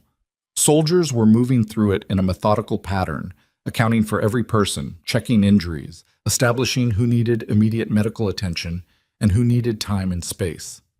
Patients who had been on the floor for the last hour were being helped back to chairs, to beds, to whatever was available. Someone had turned the overhead lights back on, and in the full light the room looked both better and worse than it had felt in the dark. More orderly, but the disorder that remained was clearer. Amelia stood at the center of it and felt the specific deflation of an emergency that has passed its acute phase, the way the body releases the tension it's been holding and replaces it with a bone-deep exhaustion that you don't let yourself feel until it's actually over. It wasn't over. She registered that a beat late, which was unlike her, and she registered it because of a sound, not a loud sound, not the dramatic indicators she'd been tracking for the last 2 hours. A quiet sound. The sound of a door at the far end of the east corridor easing shut. She turned. Major Doss was at her side. What? The east corridor. She was already moving. Far door. That's secured, Doss said, but he was moving with her because he was the kind of officer who moves when someone with a read on the building moves. She went down the east corridor at a walk that wanted to be a run, and she held it to a walk because running told everyone in the room something was wrong, and she didn't want that yet. The door at the end was a supply access that connected to the hospital's east loading bay, a door that should have had a soldier on it, and did, except the soldier who had been on it was now slumped against the wall beside it, with his weapon gone and a bruise across his jaw that had not been there an hour ago. He was conscious. He looked up at her with the embarrassed fury of someone who was not hurt, but had been caught off guard. How long? Doss said. 2 minutes, maybe less. The soldier started to stand. He came from the administrative stairs. I didn't... Stay down, Amelia said. She wasn't looking at him. She was looking at the door. She pushed it open. The loading bay was a concrete apron backed by a chain-link service road. Afternoon light hit it flat and gray. She stepped through and scanned left, right, rear. 50 feet away, moving fast toward the service road's junction with the hospital's back perimeter fence, was a man in a gray jacket. Not Farrell. Pharrell was in the sub-level communications room with his back against a server panel, and she had left him there. This was the fourth man, the coordinator, the voice she'd heard on the radio that had been infrequent and precise, and that she had not, until this moment, placed to a face. He wasn't running. He was moving at the purposeful walk of someone who knows that running draws attention and has calculated that he still has enough distance and enough cover to make the fence before anyone reaches him. He had a bag over one shoulder, the kind of bag you carry when you have something you need to move. She thought about the research wing. The extraction device, destroyed at 66%. 66% of the data still unaccounted for in terms of what had been copied before she disrupted the download. But the device had been connected to the server rack, and before that device, someone would have needed a primary assessment of what was on that rack, a manual pull, a first-look copy, something that told them where in the archive to target the extraction. That had happened before the ARM team entered. That had happened on a day when Dr. Yeva Strand was conveniently at a conference, and a postdoc was minding the floor alone. That had happened at the hands of someone who had access and time and a very specific idea of what they were looking for. The bag. "Stop!" Doss called behind her. The man didn't stop. Amelia ran. She was not faster than him over distance. He had a 50-foot head start, and the fence was 30 feet further, and she knew it. But she knew something else, which was that the junction in the service road had a drainage grate set into the concrete, wide enough to catch a foot wrong in the dark, which this wasn't, but she'd nearly caught her own foot on it 3 months ago with a supply cart at 3 in the afternoon, and he was moving fast and not looking down. He hit it at 45 feet. Not a fall. He caught himself, stumbled, recovered, but the 2 seconds it cost him were the 2 seconds she closed. She hit him at the fence line. They went into the chain link together, and she got her arm across his throat from behind. Not a choke. A bar. Controlled. The kind of hold designed to stop movement rather than cause harm. He fought it, threw his weight backward, and she went with it instead of against it, and they came away from the fence, and he lost his footing, and she kept hers, and they went to the concrete with her weight across him. He was strong, and he was not done, and he got his elbow back into her ribs, and she felt that in a way that was going to matter more tomorrow than right now. She held the position. "The bag," she said, loud enough for Doss behind her. Doss had it. The man stopped fighting. She held the position for another 3 seconds, not because she needed to, but because her ribs were telling her to take a moment. And then she stood. The man on the concrete looked up at her. He was mid-40s, unremarkable face, the kind of person you pass in a corridor and don't file away. He looked at her with the calculating expression of someone running options and finding them all closed. "You have no idea what's on that drive," he said. "No," she said. "But the people behind me do." He looked past her at Doss, at the 2 soldiers who had come through the loading bay door behind him. He said nothing else. Doss crouched and unzipped the bag. He looked at what was inside for a long moment. Then he looked at Amelia. His expression was not the expression of a man who has found something expected. "Carter," he said, "come look at this." She walked to the bag. She looked inside. She looked for a long time, because what was in that bag wasn't research data. What was in that bag had her photograph in it, her service record, her classified military file, fully printed, annotated in handwriting she didn't recognize, with sections highlighted that documented the operation, the one she'd left the service after, the one that had cost her people she didn't talk about, in more detail than anyone outside a classified briefing room should have been able to access. Her file. Her real file. Someone had known who she was before she walked through the doors of Pine Valley Medical Center 3 years ago. Someone had put her here. The concrete of the loading bay was cold through her knees, and she didn't move for a moment.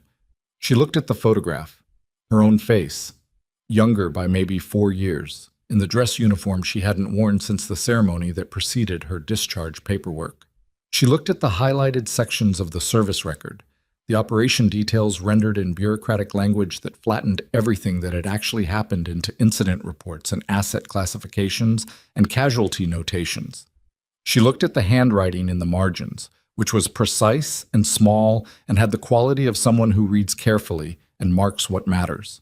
She had a specific feeling that she recognized from a specific kind of moment, Not fear, not anger, but the cold recalibration of understanding that the map you've been using doesn't match the terrain. "How long have you had this?" she said. The man on the concrete said nothing. She looked at Doss. He was holding the bag with both hands, and his expression was controlled in the way that military expressions get controlled when something is worse than expected and there are civilians present. "Major," she said. "Not here," he said quietly. "Carter, how long has someone known I was here?" Doss looked at the man on the ground. Something passed between them. Not recognition exactly, but the specific eye contact of two people who are in the same information space, and one of whom is deciding how much the other one gets. "Get him up," Doss said to the soldiers behind him. They did. The man in the gray jacket stood with the patience of someone who has decided to stop spending energy on a situation he can no longer control, and they walked him back toward the loading bay door without further event. Doss looked at Amelia. "Walk with me," he said. They went back through the loading bay, through the east corridor, through the ER that was still in the process of becoming itself again. Amelia watched it as she passed, the patients returning to beds, the staff moving with the careful deliberateness of people who are not yet sure the worst is over, the soldiers stationed at intervals like load-bearing elements in a structure that was still finding its equilibrium. She clocked all of it. She kept moving. Doss took her to the hospital's small family consultation room off the main corridor, a room with upholstered chairs and a box of tissues on the table and the specific neutral decor of a space designed to receive bad news without inflaming it. He closed the door. "Sit down," he said. "I'd rather stand." He sat down himself, which she recognized as a deliberate move, lowering his eye line, reducing the authority differential, creating the conditions for a conversation rather than a briefing. She'd used the same technique. She respected it enough to pull out the chair across from him and sit. He put the bag on the table between them. "What I'm about to tell you," he said, "is classified at a level that means I'm making a judgment call by telling you at all. I'm making that call because you're in it, and you have been in it longer than you knew, and you've earned the right to understand what you've been standing in." She waited. Pine Valley Medical Center was identified as a research site for Project Havelock approximately 4 years ago. DoD adjacent, as your Dr. Holt described it. The formal arrangement was through a defense contractor, routed to appear as standard pharmaceutical research. The actual work was biodefense, specific to countermeasures for a class of agents that I'm not going to name in this room. And Farrell? Farrell was the site coordinator, not a passive one. He brokered the original arrangement and received compensation that will take federal accountants approximately 8 months to fully trace. Doss paused. The people who came in today were not a random criminal organization. They were a competing interest, state-adjacent, foreign, adequately funded. They've been trying to access Havelock data for 14 months. Today was their third attempt, and the first one that got inside the building. Amelia thought about the waiting room. The two men arriving in sequence, the coordinated scan pattern, the bag. She thought about the fact that she'd noticed it and Gerald hadn't, and she thought about what that meant in the context of what Doss was now describing. "The third attempt," she said. "What were the first two?" "Network intrusion. Both failed, which is why they went physical today." He looked at the bag. "The man you ran down at the fence line is the reason the first two failed, incidentally. He's the one who found the gap in the digital architecture and determined that physical extraction was the only remaining option. He planned today." "He had my file." "Yes. Which means he knew who was in the building before he sent anyone in." "Yes." She sat with that for a moment. Outside the consultation room, she could hear the hospital moving. Voices, equipment, the distant sound of someone being paged over the intercom. Normal sounds. The sounds of a building doing what buildings do. "Why am I here?" she said. "Not, I understand I applied for the position. I mean, why did I get it? A regional ER in a mid-sized county hospital. I had other options." Doss looked at her steadily. "Your application was flagged, not intercepted, not manipulated, flagged. Someone in the contractor network identified you as a former special operations medic with the specific skill set relevant to site security and made sure your application received favorable review. He paused. It was not done with your knowledge or consent. I want to be clear about that. Who? That's the part I don't have a complete answer to yet. She looked at him. You have part of one. He didn't look away. The notation in your file, the handwriting in the margins. We've seen it before. It belongs to the man who ran Havelock's security architecture for the first 2 years of the program. He paused again, and the pause had weight. He died 14 months ago, apparent cardiac event. The timing is, we're looking at it. 14 months ago. The same point at which the foreign interest had begun its access attempts. She thought about that chain of causation, about someone building a security architecture that included her, placing her in proximity to an asset she didn't know she was protecting, dying, or being killed, and the people who'd wanted what he was protecting spending the following 14 months trying to get it through other means. She thought about 3 years of double shifts and dismissive surgeons and a stethoscope hitting the linoleum and Dr. Holt's hand on her arm, and she thought about how none of that had been coincidence exactly, but none of it had been malicious either. Just the ordinary texture of a life that had been, without her knowledge, placed in a specific location for a specific reason by someone who was now dead. She didn't know how she felt about that. She noted that she didn't know and set it aside for later, because later was when feelings went when there was still work in front of her. Farrell, she said, he knew my name before any of this started.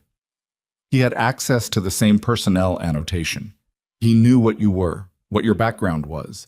He used your name on the radio because he calculated that you were the primary obstacle to the extraction succeeding.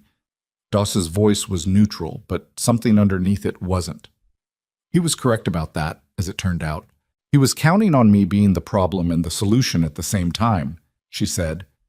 If the ARM team found me, they neutralized the security risk. If they didn't, he could give them enough information to work around me. Yes. And if neither worked, he had the fence exit and the comms wipe as a contingency. Doss leaned forward slightly. Carter, he didn't expect you to be what you are. He knew your record. He didn't understand what it meant. She thought about that too, about the gap between information and understanding, about how many people had looked at her for 3 years and seen only what they expected to see. She stood up. I need to check on a patient, she said, a 7-year-old in surgery, and then I need to know what happens to Farrell. Doss stood with her. Federal custody is already processing. The charge list is extensive. I want to be there when it's read, she said. He looked at her for a moment. That's not standard. I know, she said. I want to be there anyway. He considered it. I'll see what I can do.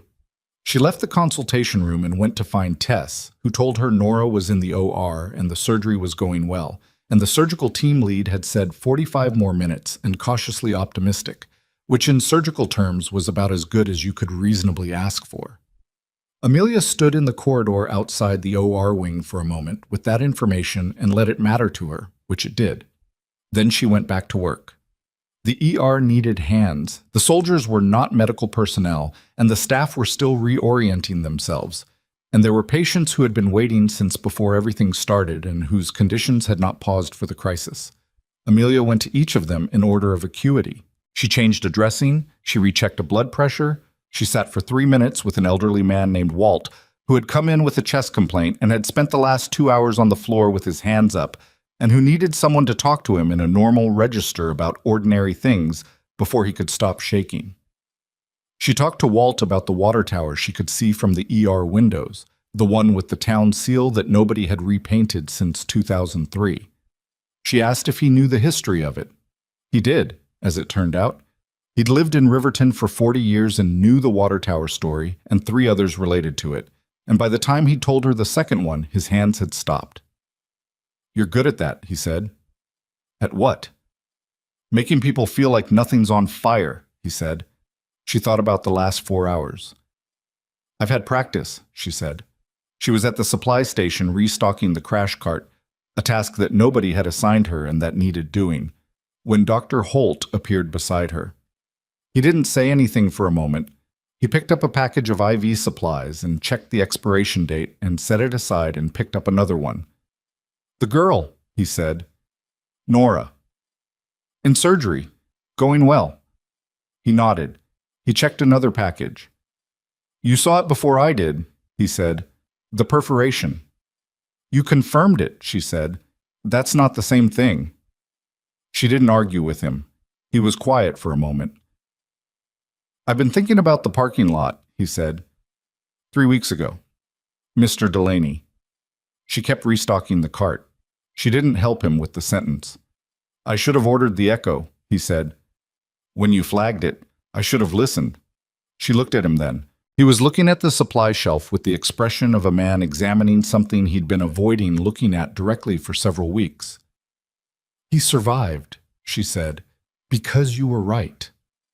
Because the team worked. She closed the supply drawer. Holt, I don't need... She stopped, started again. I appreciate you saying it. That's enough. He looked at her. He looked like he wanted to say more, and she could see him deciding that more was not what this moment required, and she respected him for making that call. The board is going to want a full incident review, he said, returning to the practical. Everything from this morning. My written account is going to include every interaction we had, every decision made on this floor, in the correct order. Okay, she said. That means it's going to include mine, he said. The ones that were wrong. She looked at him for another moment. Then she picked up the restocked crash cart and moved it back to its position by room 3, because it needed to be there, and she needed to do something with her hands. The federal agents arrived at 2:47 in the afternoon. There were 4 of them, credentials identifying an agency that Amelia recognized from her military years as one that operated in the space between defense and domestic jurisdiction, the kind of organization that existed specifically for situations where the crime was too classified for regular federal prosecution and too domestic for military tribunal. They moved through the ER with the brisk efficiency of people who have been briefed thoroughly and are running slightly behind schedule. Amelia watched from the nurse's station as they went to the sub-level stairs. Doss appeared at her side. You wanted to be there. She hadn't expected him to actually arrange it. They went down together. Farrell was where she'd last seen him, but no longer on the floor. He'd been moved to a chair, hands secured with a soldier stationed beside him. He'd had time to compose himself, which he'd used to construct an expression of administrative calm that she recognized as the face he probably wore in budget meetings. He looked at the federal agents when they came through the door. He didn't look at Amelia. The lead agent, a woman in her 40s, gray at her temples, the kind of face that gave nothing away as a professional discipline, set a tablet on the server panel in front of him and read from it without preamble. Conspiracy to commit espionage, theft of classified research, aiding and abetting foreign intelligence operatives, endangerment of civilians, obstruction of federal investigation. The list was long, and the agent read it at a pace that gave each charge room to land. Farrell's expression held through the first 4. It started to crack at obstruction. By the time the agent reached the final charge, which involved a specific statute Amelia didn't know by name, but recognized as the kind of charge that carried decades rather than years, Farrell's administrative calm had become something else. Not remorse. More like the specific horror of a man who had calculated his risks very carefully for a very long time and was only now understanding that his calculation had been wrong from the beginning. I want an attorney, he said. You'll have one, the agent said. Federal public defender will be assigned within... My own attorney, he said. I have my own. You're welcome to contact them. You'll do so from Federal Holding. The agent looked at him steadily. Mr. Farrell, I want to make sure you understand the scope of what we have. We have your financial records, we have your communications, including the ones you conducted through the hospital's encrypted system that you believed were protected. We have testimony from 3 of the individuals apprehended today who have already indicated a willingness to cooperate. And we have, she paused, brief and deliberate, the drive. Farrell looked at her. The drive was destroyed? The agent shook her head. The extraction device was destroyed. The drive itself was in the bag your coordinator was carrying when he was apprehended, 66% of the target archive. Enough to establish the full scope of what was being accessed, and by whom and at whose direction. Amelia watched Farrell's face during this. She watched the specific moment when a person understands that the story they've been telling themselves, the one where there's still a version of this that's survivable professionally, personally, legally, ends. It wasn't dramatic.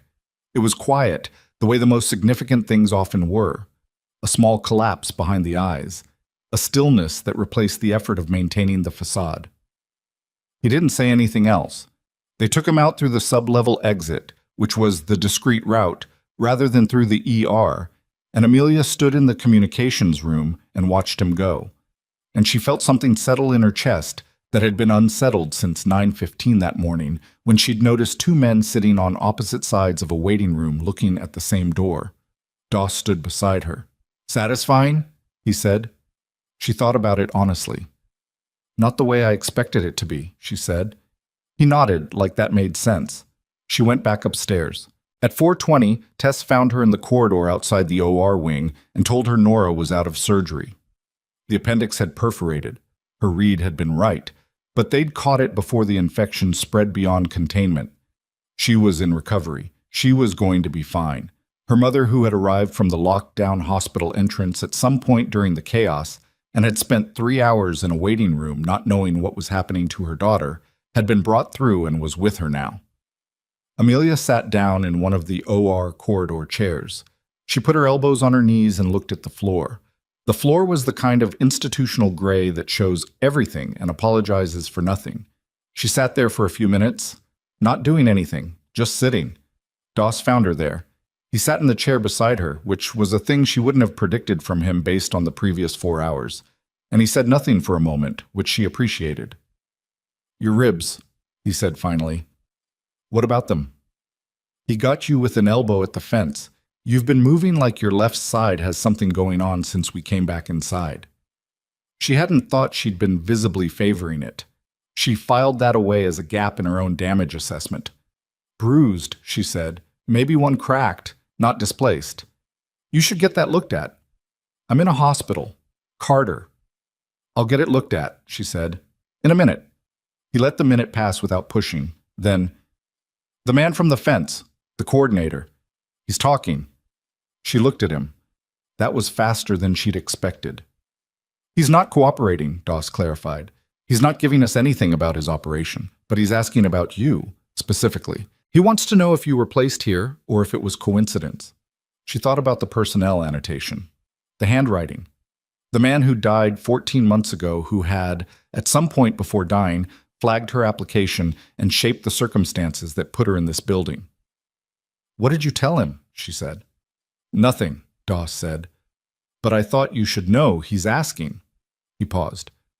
"It means you're on his organization's radar, which means when this is over, there are going to be some decisions to make about your situation." She understood what that meant.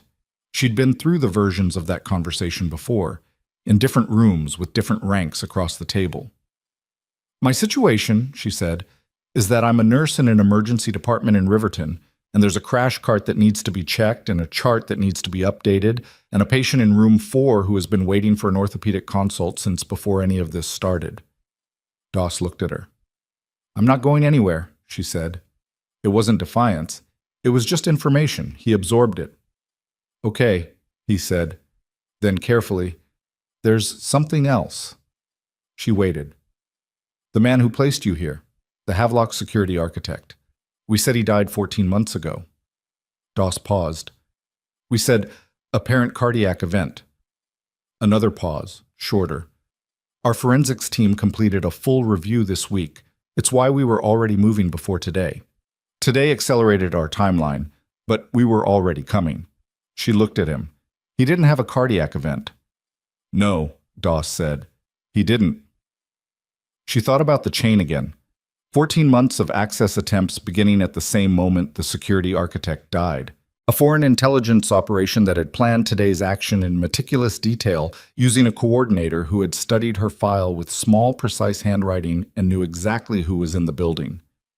"He knew too much about their operation," she said. "So they removed him, and then they spent 14 months trying to do what he'd been preventing." "That's the working theory," Doss said. "And my file was in the coordinator's bag because Because whoever killed the security architect searched his records first and found your personnel annotation and spent 14 months trying to determine whether the nurse in Pine Valley Medical Center was an asset or a coincidence. He paused. Today was partly intelligence gathering. They wanted to know what you were before they made any further decisions about you. She sat with the full shape of it. The operation within the operation. The 4 armed men and the research extraction and Douglas Farrell and all of it, and underneath it, a quieter purpose. Watching her, assessing her, deciding. She thought about what they'd found. She thought about the decision they might have made. She thought about the specific vulnerability of being known by people who have not introduced themselves. She looked at Doss. Is it over? He looked back at her with the careful eyes of someone who has been in this work long enough to know what the honest answer to that question costs. The immediate threat is contained, he said. That was not the same as over, and they both knew it, and he didn't pretend otherwise, and she appreciated that too. She stood up. Her ribs reminded her of themselves. I'm going to check on my patient in room 4, she said, and then I'm going to get my ribs looked at, and then I'm going to write the longest incident report in the history of Pine Valley Medical Center. She was in the corridor, 3 steps from the chair, when Tess came around the corner at a pace that was not a walk. Carter? Tess stopped. Her face was doing something that Amelia read immediately and did not like. The coordinator. The man they brought in from the loading bay. Amelia was already turning. What happened? He's in holding. The room they set up in the admin level. Tess stopped, steadied herself. He asked to speak to someone. They sent one of the junior agents in to assess. And? Tess looked at her and at Doss behind her, and she said it the way people say things they have practiced saying so they don't fall apart saying them. He said he wants to make a deal, and the only term he'll accept, Tess paused, is Amelia Carter in the room. Amelia stood in the corridor, and the building moved around her, and the sounds of the ER came from one direction, and the sounds of the admin level came from another, and she thought, very clearly, about a man who had studied her file with small, precise handwriting and had spent 14 months deciding what she was. And she thought about what it meant that he wanted her in the room, not Doss, not the federal agents, not anyone else in the building, her. Doss put his hand out, not blocking her path, but present enough to require acknowledgement. You don't have to go in, he said. I know.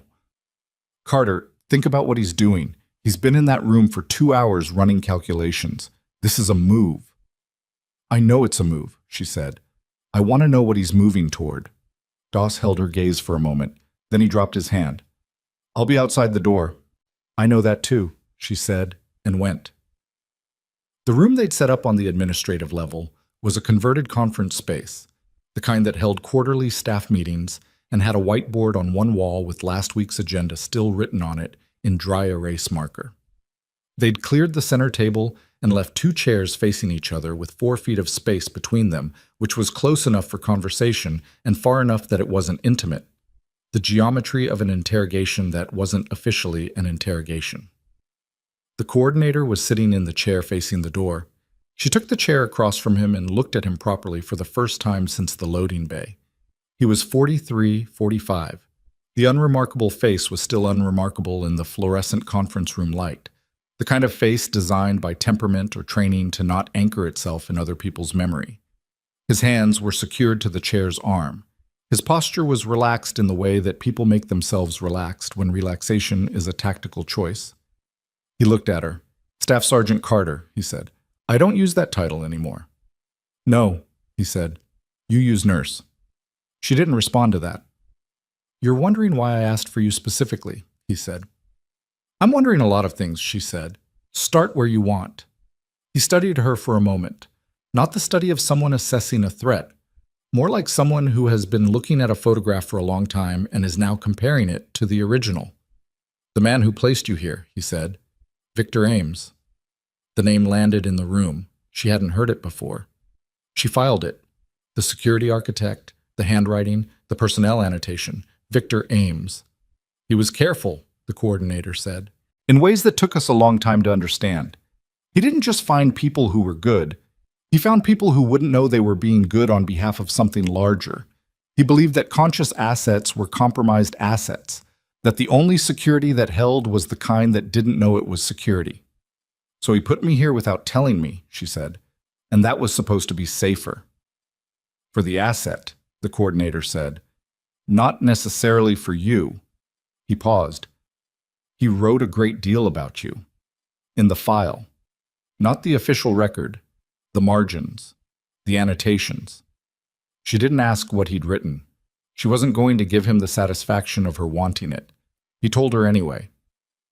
He wrote that you were the kind of person who protects things not because someone told you to, but because you looked around and saw what needed protecting and did it without waiting for authorization. The coordinator's voice was even, clinical. He wrote that he'd only encountered that quality 3 times in 20 years of this work, and that the other 2 were dead. He paused. He considered that a structural vulnerability in the people he relied on. The best ones don't survive long enough. She looked at him. Is that what happened to him? He found out we were watching him, the coordinator said simply. He'd identified our surveillance pattern. He was preparing to move, to relocate the critical data, change the site architecture, report upward. We couldn't allow the timeline he was building. She heard it in his voice, not remorse. The flat assessment of someone who made a decision and lives with it the way you live with arithmetic. Not because it doesn't weigh anything, but because the weight has been distributed across enough justifications that no single one feels unbearable. You killed him, she said. We accelerated his existing cardiac risk factors, the coordinator said. He was not a healthy man. That's a careful way to say yes. He inclined his head slightly. Yes. She sat with that. The room was quiet enough to hear the whiteboard marker rolling slightly on the tray where someone had left it uncapped, the small dry sound of an ordinary thing in an extraordinary moment. So why am I here, she said. What's the deal?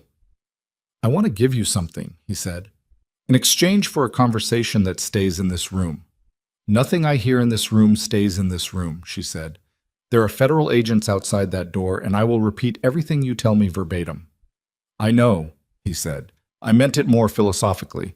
I want to give you something that the federal case won't surface on its own, something that relates to the operation that ended your military career. She went still. She didn't show it. She stayed in the chair with her elbows on her knees and her face doing nothing, the same face she'd worn every time Dr. Holt dismissed her in front of the floor, every time Gerald from security looked through her, every time the building she'd been quietly protecting treated her like furniture. That face. But she went still. The classified operation, the coordinator said. 4 years ago. The one where you lost 3 people. Where the after-action report concluded that an intelligence failure at the source led to a compromised insertion point. She said nothing. That intelligence failure had a specific origin, he said. A specific person who received payment to provide the insertion coordinates to a party with conflicting interests. It was not random. It was not a systemic failure. It was a transaction. He held her gaze. I know the name. The room, the whiteboard, the uncapped marker. The sounds of the hospital above and below and around them. She thought about 3 people. She thought about their faces, which she did not let herself think about often because often was not survivable. She thought about the after-action report and the language it used. Intelligence failure, source degradation, operational exposure, and about how language like that takes the specific unbearable weight of specific people and turns it into something that can be filed and stored and referred to in briefings without the room falling apart. She thought about what she would do with a name. Why would you give me that? She said. Because I need something in return, he said, and because Victor Ames owed you that information and died before he could give it to you, and I find that... He paused. For the first time, something in his expression moved off the clinical register, just slightly. I find that a loose end I'm willing to close. She looked at him for a long time, long enough to read everything she could read, and she could read a lot. She read that he was telling the truth about the name, not because he was a trustworthy person, but because he was a precise one, and precise people don't offer false currency when they need something real. She read that whatever he wanted from her was something the federal agents couldn't give him, She read that he had been in this work long enough to have built the particular moral architecture of people who do terrible things for reasons they consider sufficiently large, and that within that architecture he had something that functioned like a code, however warped. She read all of that. Then she said, "Tell me what you want." He wanted extraction assurance, not freedom. He was too precise for that. He wanted a guarantee that the federal prosecution would occur on domestic soil, under domestic jurisdiction, rather than extradition to one of two countries where the charges against him carried outcomes that federal prison did not. He had, he said, information about the foreign operations' full structure, names, contacts, financial architecture, 4 active operations that had nothing to do with Pine Valley and everything to do with American interests abroad, and he would provide it completely in exchange for the jurisdictional guarantee. That wasn't hers to give. She told him so. "I know," he said, "but Major Doss has the authority to make that recommendation, and Major Doss will make it if you tell him to." She looked at him. "You think I have that kind of weight with him?" "You stopped his extraction operation with a fire suppression canister and a $17 maintenance duct panel," the coordinator said. "Yes, I think you have that kind of weight with him." She stood up. "The name," she said. "Give it to me first." He looked at her, reading her the same way she'd been reading him. He gave her the name. She held it. She turned it over. She checked it against every frame of reference she had from 4 years ago, from the briefings, from the operational structure, from the specific position a person in that role would have needed to occupy to do what the coordinator was describing. It fit. It fit the way the right piece fits, not perfectly, because nothing was perfect, but with the grinding, resistant accuracy of something true. She went to the door and opened it. Doss was there. She told him what she'd heard, all of it, including the name, including the jurisdictional request. She told him clearly and completely the way she'd handed off Nora's chart to the surgical team. No editorializing, no gaps, just the accurate information in the order it was needed. Doss listened without interrupting. When she finished, he looked at the closed conference room door for a moment. Then he got on his radio and had a conversation that she was not included in, using language that was clipped and referential and that she understood at the structural level without knowing the specific content. The conversation lasted 4 minutes. "The recommendation will be made," Doss said. "And the name," she said, "will be investigated." He paused. "Carter. If it holds up." "When it holds up," she said. He looked at her. "When it holds up," he said, "it will take time. The legal process for what you're describing is not fast." "I've been patient for 4 years," she said. "I can manage." She walked back down to the ER. What followed was not a single moment, but the accumulation of many small ones, the way real resolution works. Not in a wave, but in layers, each one settling before the next arrives. Nora's mother found her at the nurse's station at 6 in the evening when the day had finally begun to exhale. The woman was somewhere in her 30s, still wearing the jacket she'd grabbed at 6:30 that morning when the ambulance came, and she had the specific look of someone who had been running on fear for 12 hours and was only now being asked to stop. "You're the nurse," she said. "The one who... They told me you were the one who..." She stopped, restarted. "Nora's awake. She's asking for you." Amelia looked at Delvon, who looked at the board and nodded. She went. Nora was in a post-op room that smelled of antiseptic and the specific warmth of a child's body running the mild fever of surgical recovery. She was small in the bed, the way children are always unexpectedly small in hospital beds, with an IV in her arm and a monitor clipped to her finger, and the alert, slightly unfocused eyes of someone coming out of the other side of anesthesia with their personality fully intact. "You were in the ceiling," Nora said. Amelia sat in the chair beside the bed. "I was." "Why?" "Because I needed to get somewhere fast, and the ceiling was the fastest way." Nora thought about this with the seriousness she'd brought to everything else. "My mom said you saved a lot of people today." "A lot of people saved a lot of people today," Amelia said. "But you did the ceiling thing." "Yes," Amelia said. "I did the ceiling thing." Nora looked at her with dark brown eyes that were steadier than they had any right to be after the day she'd had. Are you going to be here tomorrow? She asked. Amelia looked at the girl, at the monitor, the IV, the specific vulnerability and resilience of a child who had been through something difficult and was already looking forward rather than back. Yes, she said. I'm going to be here tomorrow. The board review was scheduled for 9 days later. Amelia had written her incident report. It was, as promised, the longest document in Pine Valley Medical Center's administrative history. 11 pages of precise, chronological, unsentimental accounting of everything that had occurred from 5:45 in the morning until federal custody was established. She had included every decision she'd made and the reasoning behind it. She had included the ones that might be questioned, going to the third floor against instruction, engaging the coordinator at the fence line, and she had written the reasoning for those with the same clarity she'd applied to everything else. She had not tried to make herself look better than she was. She had also not tried to make herself look worse, which is a different kind of dishonesty that people sometimes mistake for humility. The board convened in the main conference room on the administrative level, which was not the converted interrogation space but a larger room with better chairs and a view of the parking lot and the water tower beyond it. Amelia sat at the table and gave her account, and she answered questions. And when a board member she hadn't met before asked whether she felt her actions had exceeded her role as a nursing staff member, she said, "I felt my actions were necessary to protect the people in this building. I would make the same decisions again." The board member looked at her. "Even the ones that contradicted direct orders from federal personnel?" "The order I contradicted was made without full situational awareness," she said. "I had information that the issuing officer didn't have at that moment. My assessment was that waiting for the timeline I'd been given would result in greater harm.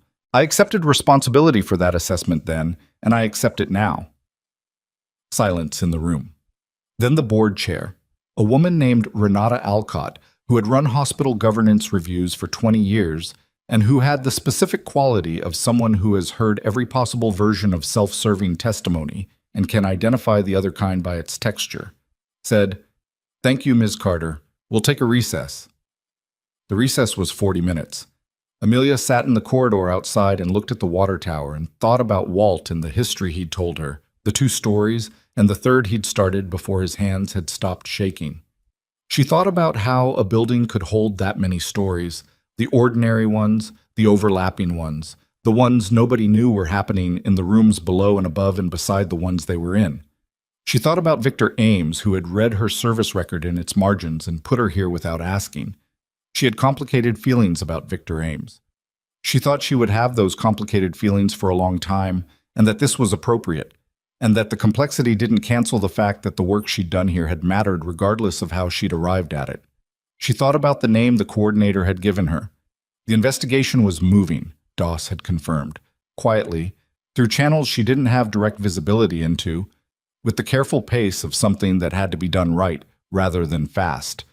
She would not have resolution on it today. She might not have it for months. She had waited 4 years. She could wait months. The board door opened. Renata Alcott stood in the doorway. "Ms. Carter," she said, "please come back in." The findings took 12 minutes to read into the record. Amelia listened to all of it without moving. The board found her actions on the morning in question to be consistent with the preservation of patient safety and the reasonable exercise of independent clinical and situational judgment under extraordinary circumstances. The board further found that no disciplinary action was warranted. The board further found, and this was the part that the board chair read with a deliberateness that suggested it had been argued over, that the contributions of nursing staff, and specifically of Amelia Carter, to the containment and resolution of the incident represented an extraordinary standard of care that reflected well on the institution. The board further recommended, pending formal approval by the hospital's governance committee, that the position of Director of Emergency Preparedness, a role that had not previously existed at Pine Valley Medical Center, be created and offered to Ms. Carter at her discretion. Amelia looked at the table for a moment. Then she looked at Renata Alcott. "I'll need a week to consider it," she said. Alcott almost smiled. "That's fair," she said. Dr. Holt was in the corridor when she came out. He wasn't waiting for her specifically.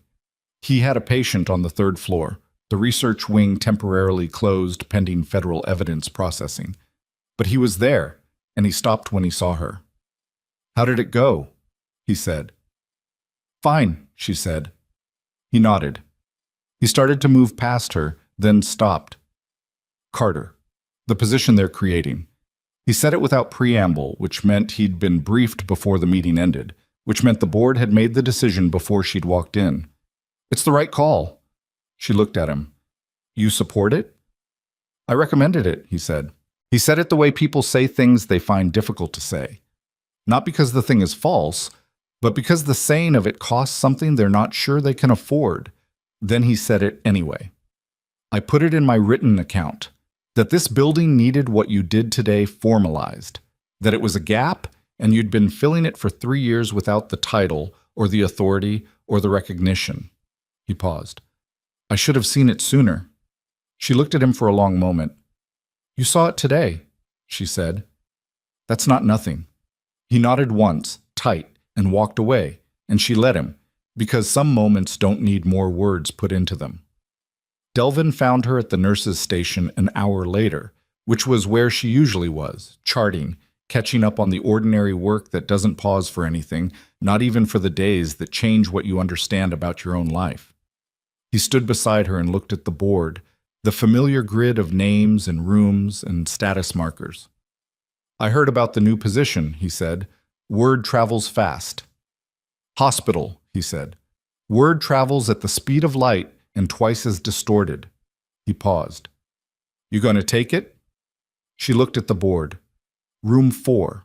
The woman with the hip fracture was still there, 7 days post-incident, finally post-surgery, recovering well, irritated about the hospital food which Amelia had heard about in some detail. Room 8. Walt, readmitted 2 days after the incident with the chest complaint properly diagnosed and being managed, who had told her the 3rd story about the water tower and 3 more she hadn't asked for. Room 11. Nora, moved out of post-op into a standard recovery room, requesting apple juice and asking the nurses whether the ceiling in this room connected to the same ceiling as the other room. "I'm going to take it," she said. Delvin nodded. He didn't say anything for a moment. Then he said, "You know what I thought the first week you worked here?" "What?" "I thought you were too quiet," he said. "I thought you were holding something back, like you were watching us and not deciding whether we were worth your time." She looked at him. "I was wrong about the holding back part," he said. "You were watching, but you weren't deciding whether we were worth your time. You were figuring out how to protect us." He paused. "Took me 3 years to understand the difference." She didn't know what to do with that, so she wrote another line in the chart, and Delvin went back to the floor, and the ER ran the way ERs run, badly and well at the same time, with too many people needing too many things and not enough of everything except the work, which was always enough to fill any available hour, and then the next one. The formal commendation ceremony happened 3 weeks later. It was not, to Amelia's relief, a large production. Major Doss had come back for it, along with 2 people she didn't know whose credentials she didn't ask to see, and it was held in the main conference room rather than outside in front of cameras, which she had specifically requested and which Renata Alcott had specifically honored. They read the commendation into the military record. They acknowledged, formally and on the record, her service as a combat medic and the classified operational history that had been classified to the point of her own professional erasure. They restored the commendations that had been suspended during the administrative processing of her discharge, 3 of them, quietly significant in their specificity. She stood in the conference room in her scrubs because she hadn't owned a dress uniform in 4 years and wasn't going to buy one for a ceremony in a room with 12 people in it, and she listened to the words, and she felt the weight of them settle somewhere that had been carrying a different kind of weight for a long time. Doss shook her hand. "Ames was right about you," he said. "He should have asked me," she said. "Yes," Doss said. "He should have." He held her hand for a moment. "For what it's worth, I think you would have said yes." She thought about that, about whether the version of herself 4 years ago, raw from the operation, discharged, carrying names she couldn't say out loud, would have said yes to a request from a man she'd never met to go be a nurse in a county hospital in a town between 2 interstate exits and protect something she didn't know existed. She thought probably not. She thought maybe that was why he hadn't asked. She thought about the space between what we would choose consciously and what we end up doing anyway. How much of a life exists in that gap, not by manipulation or conspiracy, but simply by circumstance, by the way things fall, by the fact that the place you land when everything else collapses sometimes turns out to be the place you were supposed to be. She didn't believe that in the tidy, predetermined sense. She believed it in the practical sense, that she had been here, and the work had been real, and the people had been real, and none of that required a grand design to be true. She had showed up. Every day, she had showed up. That was the whole of it. When the ceremony ended, she went back downstairs. The ER was busy. There was a man in room 2 with a laceration that needed suturing. There was a child in triage with a fever that needed checking. There was a resident who had gotten the dosage calculation wrong on a medication order and needed someone to catch it before it became something worse. And Amelia caught it and corrected it and showed the resident where the error had been and how to avoid it without making it a production. The resident said quietly, "How do you catch things like that?" "Because I pay attention," Amelia said. "That's the whole job. Everything else is just the specific form that paying attention takes on a given day." She was charting at the nurse's station at the end of her shift when she thought about what she would have said if someone had told her, 3 years ago, that this was where she'd end up. Back in a hospital. Back in scrubs.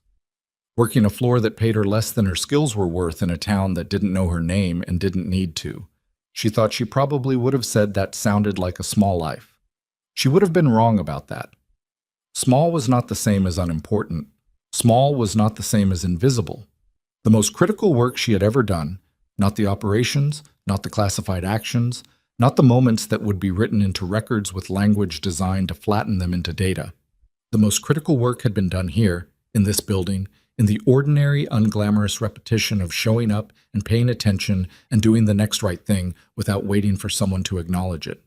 The acknowledgement had come eventually. It mattered. She wasn't going to pretend it didn't matter, because it did. Not for her ego, but because it set the record straight for everyone who had watched her be dismissed, because the correction of a wrong public record is a public act, and it has to happen publicly to mean anything. But the acknowledgement had not been the source of the work's value. The work's value had been in the work. She clicked through to the next chart, entered her notes. The ER ran around her, the way it always did. Imperfect and loud and necessary, full of people having the worst days of their lives, and other people trying to make those days survivable. She was one of those other people. She had always been one of those other people, long before anyone knew to look for her, long before a ceremony or a commendation or a title gave the world a way to name what she'd been doing. The uniform had changed. The mission had not. It had never needed one person's recognition or a room full of people's applause or a name on a door to be real. It had only ever needed her to keep showing up, to keep seeing the person in front of her as worth the full weight of her attention, regardless of what the day had already cost, regardless of who was watching, regardless of what anyone thought she was. She saved the chart.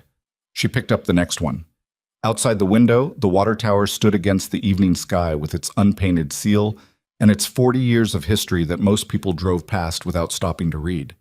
It had been there before she arrived, and it would be there after, and that was fine. Not everything that holds a place together needs to be visible to be doing its job. She went to check on her patients.